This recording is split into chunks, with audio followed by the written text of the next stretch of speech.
What's up everyone? Mike Taylor, student, physical therapist, back again with another video. And today on this lovely Easter Sunday, we're going to be talking about the shoulder. Now when I talk about the shoulder, I'm not just referring to one joint, but rather a combination of three joints put together. And those joints are your glenohumeral joint, which is the main articulation between your humerus or your arm bone and your scapula. Your AC joint, or your acromioclavicular joint, and that's the articulation between your clavicle and your scapula over here.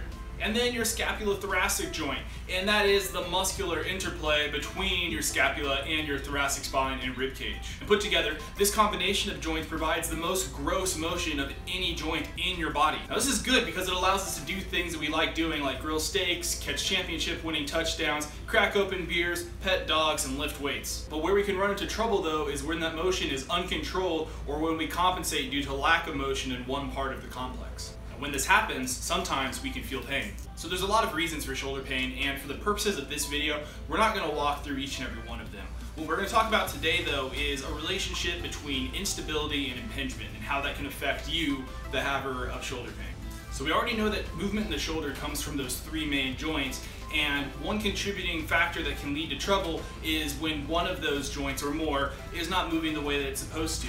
And so the simplistic explanation for this, it could be due to joint restriction, or it could be due to muscular tightness that limits the ability of one or more of these components to move as we'd like it to. Another contributing factor to this though is that the muscles that actively move these joints are not functioning the way that they're supposed to. And this could be due to poor strength or poor motor control, or a combination of both.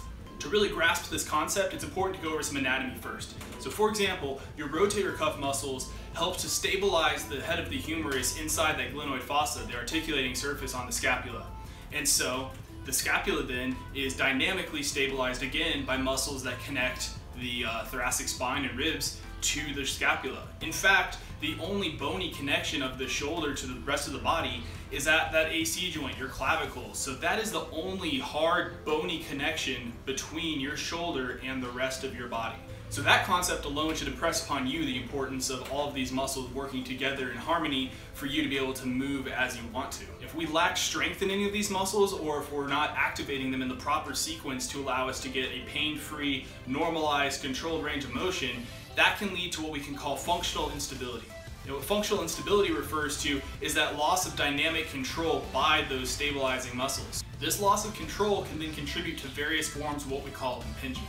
Impingement is basically just another word for pinching.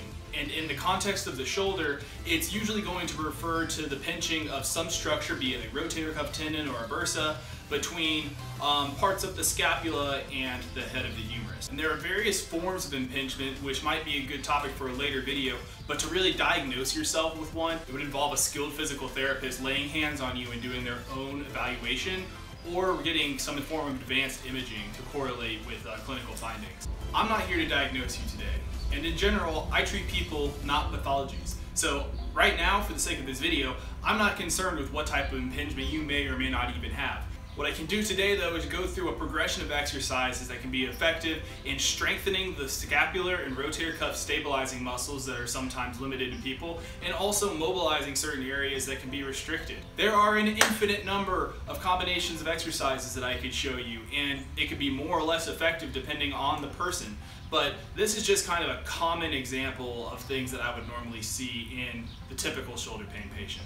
So with that, here is a progression of exercise that you can utilize to help decrease your shoulder pain and increase your function at home. Thank you for watching everyone. Be sure to check back for more videos on the shoulder and other regions. As always, happy training.